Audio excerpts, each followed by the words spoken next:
Let's do some IDF stuff.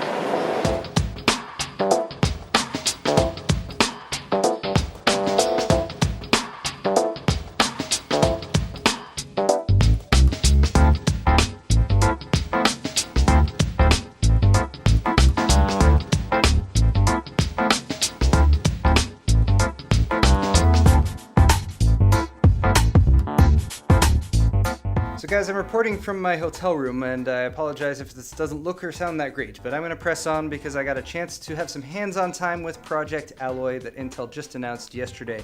It's an all-in-one VR platform. Basically, they're making it for mixed reality or merged reality, which is combining a virtual 3D world with the actual physical world around you. Now, this is unique even if you compare it to something like a HTC Vive or an Oculus Rift, because it is completely untethered. They've made it self-contained. It includes a head-mounted display, a VR-capable Skylake-based PC that's wedged in there somewhere, and wireless connectivity, as well as a battery that's positioned on the back for a completely untethered VR experience. Intel's leveraging their RealSense technology, which we've seen used in drones before, for example, to provide collision detection, and they have 6 goals with Alloy. One is 6 degrees of mobility, so forward, backward, left, right, up, down.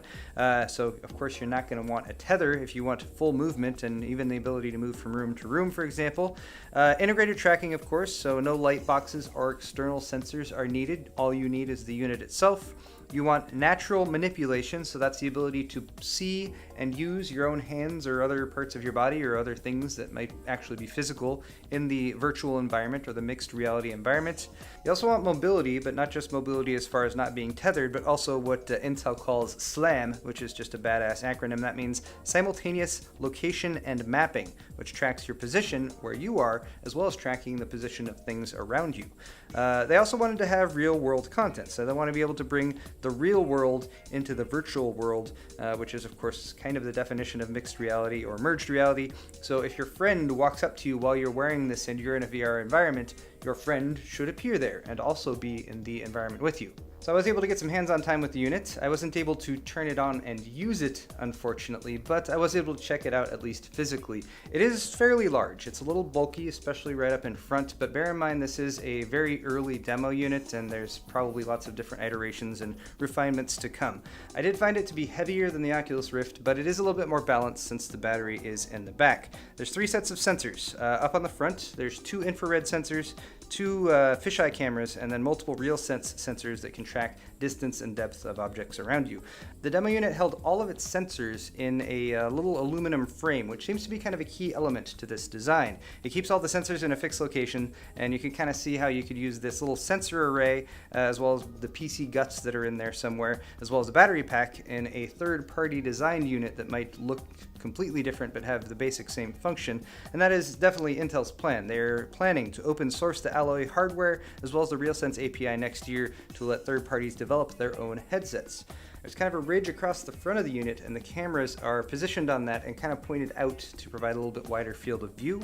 And then on the right side, there are 2 buttons labeled C1 and C2, which are probably meant to interact with the operating system, since, if you haven't noticed, there are no actual controls. There's individual screens per eye. I was able to confirm that, although I didn't get any details on them. And there definitely appears to be specialized glass lenses as well that you're looking through when you're actually having the unit on. I was able to try it on with my glasses in place, and it did go on and it fit okay, but I pulled a Linus right after that, and when I was taking it off, and I broke the strap on top, and I felt bad, but they said it wasn't a big deal and they didn't kick me out, so that's cool. Now, they did a live demo on stage at IDF, and I have some pretty shaky camera footage to share with you guys of that, but they were able to show how you can, for example, put your hands out in front of you and actually see them and use them to interact with things. You don't even need controllers or gloves, of course. You can pick up and use objects from the real world, and Alloy will detect them. So in the on-stage demo, they actually had a dollar bill, and he was using it to reach out in front of him and shave the gold off of a virtual lathe in front of him, and then they made a funny joke about that. That's pretty much all that's been revealed as far as specs and everything goes, but I do have some questions that remain, and I have a couple answers for those. One, of course, is release date. Second half of 2017 is what they're shooting for with this. Early units for developers might go out by the end of this year, but again, it's still not entirely clear whether Intel's planning to even bring this to market themselves, or whether they're just planning on feeding this to third-party developers to make their own units of. I had questions about the graphics quality, of course. What we saw on screen looked actually pretty clean. Didn't seem like there was any tearing or stuttering or anything like that, but granted, it was a pretty limited environment that they were in.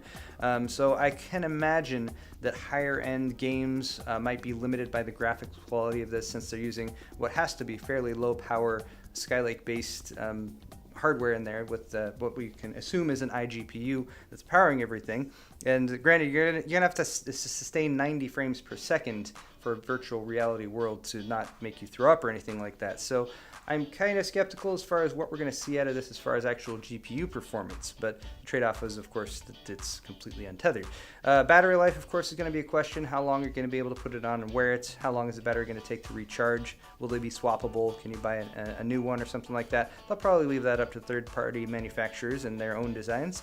The weight and the ease of movement was a little bit of a concern for me. I was considering especially games that require a lot of ducking or moving around, like hover junkers, for example. It is a little bit bulkier on your head than the typical VR head-mounted units that we have right now. So if you did have a lot of movement around, I could see it getting a little wobbly perhaps, or even falling off. Now for actual interaction with this device, they brought Microsoft out on stage and they announced a partnership for Microsoft Windows Holographic Platform, which is actually an update that's coming to Windows 10 sometime next year, we're told, which will provide holographic interfaces within Windows 10, giving you that full-on Minority Report experience, I can imagine. So there's a ton of potential as well with that collaboration for industry-wide VR standards, which I think will help everyone as long as they're open again and everyone can access them. Standardization is usually really helpful for something like this. I guess the last thing is that there is a lot of potential for it to get much smaller, since again this is a very early unit that we're working with, and there's still a lot of development to be done. But guys, that is Intel's Project Alloy. I hope you have enjoyed this first time hands-on look at it. If you enjoyed this video, hit the thumbs up button, and we'll see you next time.